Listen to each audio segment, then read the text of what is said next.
Assalamualaikum Sobat Ila, ketemu lagi dengan saya di Ila Normi Channel.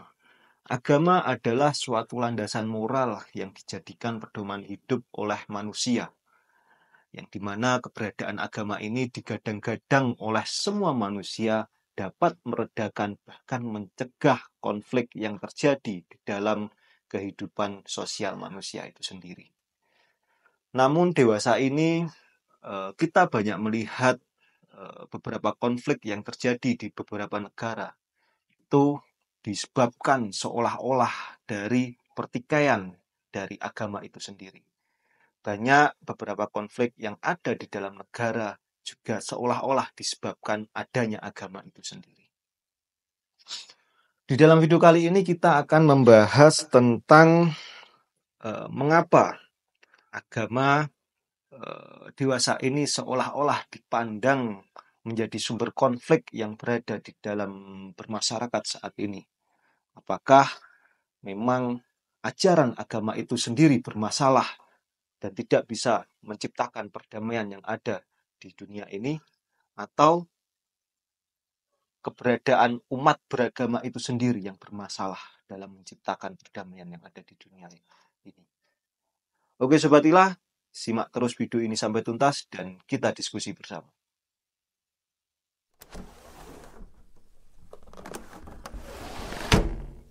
Oke, untuk menjawab apakah konflik sosial yang saat ini yang muncul di beberapa negara, yang muncul di dalam suatu negara itu ditimbulkan oleh agama, atau konflik sosial itu ditimbulkan oleh umat beragama yang salah di dalam memahami agama itu sendiri. Pada dasarnya agama itu ada, itu tujuannya untuk menciptakan kedamaian salah satunya yang ada di dunia ini. Lah, di dalam memahami beragama, manusia ini itu seringkali salah di dalam mengartikannya. Seringkali salah di dalam merepresentasikannya. Seringkali salah di dalam menerapkan beragama itu sendiri. Saya ambil contoh ketika interpretasi yang salah di dalam umat beragama, di dalam pemahaman yang sempit ini, maka akan menimbulkan eksklusivitas dalam beragama. Jadi eksklusif, agama itu seolah-olah eksklusif. Eksklusif yang bagaimana? Di dalam beragama itu ada hubungan antara manusia dengan Tuhan dan juga ada hubungan antara manusia dengan manusia. Nah, di sini manusia seringkali ketika hubungannya dengan Tuhan yang bersifat pribadi, yang seharusnya bersifat pribadi, itu seringkali diumbar di dalam kehidupan sosial. Saya ambil contoh, di dalam agama Islam, kita wajib mengimani, kita wajib percaya bahwasannya hanya agama Islam satu-satunya agama yang paling benar. Nah, itu wajib kita imani di dalam hati kita. Namun, kenyataan yang sekarang, sesuatu yang harus kita imani di dalam hati, itu diumbar kemana-mana. Diumbar di dalam kehidupan bermasyarakat. Jadi, dengan mengumbarnya keimanan kita, seolah-olah kita merasa yang paling benar. Nah, ketika kita merasa yang paling benar, tentu ada agama-agama lain yang disalahkan. Nah, dari sini, ketika kita menyalahkan agama lain, misalkan agama A salah, agama B salah, agama C salah, tentu di sini sangat riskan sekali dan sangat akan menimbulkan konflik yang sangat besar. Karena yang disentuh itu sebuah keyakinan. Ketika keyakinan kita disalahkan, tentu konflik yang akan membesar dan bahkan akan terjadi perang di situ. Maka dari itu, di dalam meyakini kita, dalam meyakini agama kita, agama yang paling benar itu ditanamkan di dalam hati kita secara mendalam. Sudah disimpan di situ saja. Jangan diumbar kemana-mana, apalagi di dalam kehidupan bangsa dan negara. Seperti di Indonesia contohnya, misalkan kita hidup bermasyarakat di Indonesia, yang notabene masyarakat Indonesia itu terdiri dari beberapa banyak kepercayaan, terdiri dari beberapa banyak agama. Nah, di situ ketika kita memunculkan bahwasannya agama kita yang paling benar, memunculkan di dalam kehidupan bermasyarakat, tentunya kita akan menyalahkan agama yang lain. Nah, dengan kita menyalahkan agama yang lain dan menganggap agama kita yang paling benar, itulah yang akan menjadi sumber konflik sosial yang ada. Nah, di sini agama yang seharusnya menjadi dasar atau landasan perdamaian malah seolah-olah agama itu sendiri yang menjadi sumber konflik sosial yang ada di dalam masyarakat. Karena apa? Ya karena manusianya yang tidak bisa menempatkan porsinya masing-masing. Ketika itu harus ada di dalam hati, itu diumbar di dalam kehidupan bermasyarakat. Selanjutnya, hal yang bisa menimbulkan konflik, perilaku yang bisa menimbulkan konflik di dalam kita berbangsa dan bernegara itu yaitu pemanfaatan ayat yang secara parsial. Nah, ini juga sangat berbahaya sekali pemanfaatan ayat yang secara parsial ini. Kita sering melihat beberapa tokoh atau beberapa orang yang hanya mencomot dari ayat-ayat tertentu. Misalkan dulu pada waktu Pilkada Jakarta, pada waktu itu dengan adanya Ahok dan Anies yang maju untuk mencalonkan menjadi gubernur, maka ada beberapa tokoh agama yang mencomot ayat-ayat tertentu untuk melegitimasi, untuk mengatakan bahwasannya tidak boleh memilih seseorang yang di luar agama itu. Nah, dari kita mencomot ayat-ayat tersebut, tentu dengan tafsiran-tafsiran yang sesuai pesanan yang bagaimana ya untuk kebutuhan kelompok tersebut, tidak untuk kebutuhan umat. Padahal kalau kita hidup di Indonesia, yang dimana Indonesia itu dasarnya banyak agama, tentu untuk mencomot ayat-ayat dan menyalahkan orang lain itu sangat riskan sekali jika itu terjadi. Saya ambil contoh lagi ketika ada sebuah ayat tentang di dalam agama Islam ada sebuah ayat untuk memerangi orang kafir misalkan. Nah, ketika kita tidak bisa mendalami ayat tersebut, maka semua orang kafir juga akan diperangi. Padahal di dalam beragama secara khusus agama Islam itu disebutkan bahwasanya orang-orang kafir tertentu yang harus kita perangi. Nah, kalau kita hanya mencomot ayat-ayat tertentu dan itu untuk membenarkan tindak tanduk kita, membenarkan perilaku kita, maka itu yang akan menjadikan konflik. Karena apa? Yaitu tadi, karena agama dijadikan tameng untuk kepentingan pribadi kita. Agama dijadikan tameng untuk kelompok kita. Itu yang bahaya sekali. Selanjutnya, mengapa agama itu seringkali dikaitkan sebagai penyebab konflik sosial, yaitu kurangnya pendidikan agama yang moderat, di mana di dalam pendidikan beragama itu seharusnya mengikuti sesuai zamannya. Dengan adanya pendidikan agama yang kurang mengikuti pada zamannya, tentu akan menjadikan doktrin-doktrin yang sempit. Doktrin-doktrin yang sempit bagaimana?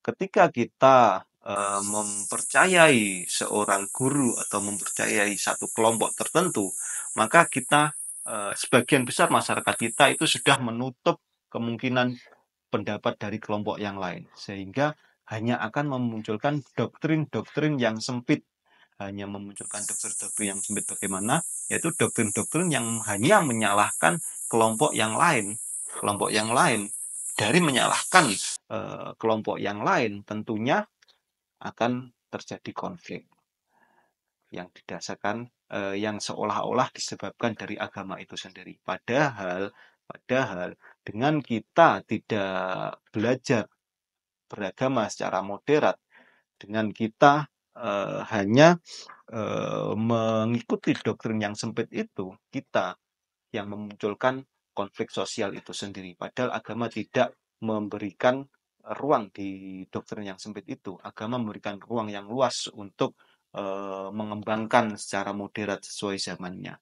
Di sisi lain juga ada di sini disebabkan karena berhentinya ijtihad. Ketika permasalahan-permasalahan yang ada di era modern sekarang ini dan itu harus diambil ijtihad yang baru. Nah, ketika kita menganalogikan pengambilan hukum itu berdasarkan pada masa lalu, berdasarkan pada zaman lalu, dan itu tidak ada di zaman sekarang, tentunya akan riskan sekali terjadi benturan konflik di situ. Saya ambil contoh ketika kita mengambil seorang pemimpin misalkan. Lah, ketika kita hanya berpatokan dengan suatu dogma atau suatu ajaran kebudayaan pada atau ijtihad ulama-ulama terdahulu, tentunya dalam pengambilan pemimpin daerah, pengambilan pemimpin seperti presiden itu tentunya kita akan bertolak belakang. Soalnya ijtihad di masa lalu tentang pengambilan pemimpin itu tidak bisa diterapkan di sekarang yang di era modern seperti ini. Seperti itu kurang lebihnya. Selanjutnya, perilaku yang menyebabkan agama sering dikaitkan dengan adanya konflik sosial yaitu politik identitas. Politik identitas yang bagaimana? Yaitu ketika agama itu dibungkus untuk melegitimasi atau melegalkan salah satu calon tertentu. Jadi ketika ada pilkada misalkan, ketika ada perhelatan politik, entah itu pilpres, pilkada, dan lain sebagainya. Nah, di sini agama untuk memperkuat salah satu calon dan untuk menjatuhkan calon yang lainnya. Saya ambil contoh, ketika ada salah satu calon yang misalkan diusung oleh ulama atau agamawan. Nah, di situ para agamawan seolah-olah calon yang dia dukung itu sudah merepresentasikan agama itu. Bahkan ada yang mengatakan ketika ketika masyarakat tidak memilih calon tersebut, maka mereka telah memerangi agamanya sendiri. Bahkan ada yang sampai seperti itu. Nah, itu yang dikatakan politik identitas. Nah, itu sangat bahaya sekali ketika itu terjadi di dalam masyarakat atau di dalam bersosial kita. Karena apa? Ya, karena rawan konflik itu tadi. Ketika kita mengafirkan misalkan ketika kita melakukan pembenaran terhadap salah satu calon, tentu kita akan menyalahkan salah satu calon yang lain berdasarkan agama itu tadi. Misalkan calon itu jangan dipilih karena tindakannya menyeleweng dari ajaran Islam. Calon itu jangan dipilih karena agamanya tidak berasal dari agama Islam. Nah, dari sini ketika agama dibuat untuk membungkus salah satu calon, tentu di situ akan terjadi konflik. Karena apa? Ya itu tadi, karena politik identitas yang notabene calon yang diusung yang berdasarkan agama itu belum tentu juga bisa menjadi seorang pemimpin yang digadang-gadang oleh masyarakat itu, yang bisa mensejahterakan masyarakat itu tentunya. Hanya dibungkus dengan agama, hanya dibungkus dengan sesuatu yang menyentuh ego manusia. Sehingga ketika kita menyalahkan orang lain, jangan milih itu karena kafir, jangan memilih itu karena mereka berbuat syirik dan lain sebagainya. Tentu itu akan rawan sekali dan akan menimbulkan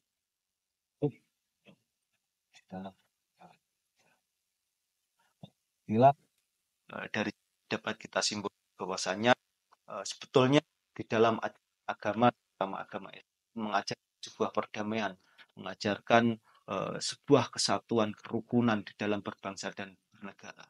Nah, terjadinya konflik yang seolah-olah disebabkan agama, itu disebabkan para umat beragama itu sendiri, para pemeluk agama sendiri, di mana pemeluk agama Islam terutama dalam mengartikan ajaran Islam, dalam menerapkan ajaran Islam itu tidak menyeluruh, tidak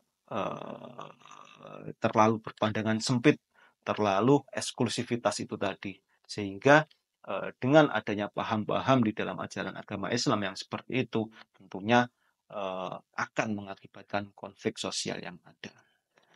Dari itu, ketika kita beragama, tentu Kita harus berpikir secara skeptis karena di dalam agama, terutama agama Islam itu menyuruh kita selalu terus berpikir dengan menggunakan logika, dan logika. Oke, Sobat Lila, semoga video kali ini bermanfaat. Assalamualaikum warahmatullahi wabarakatuh.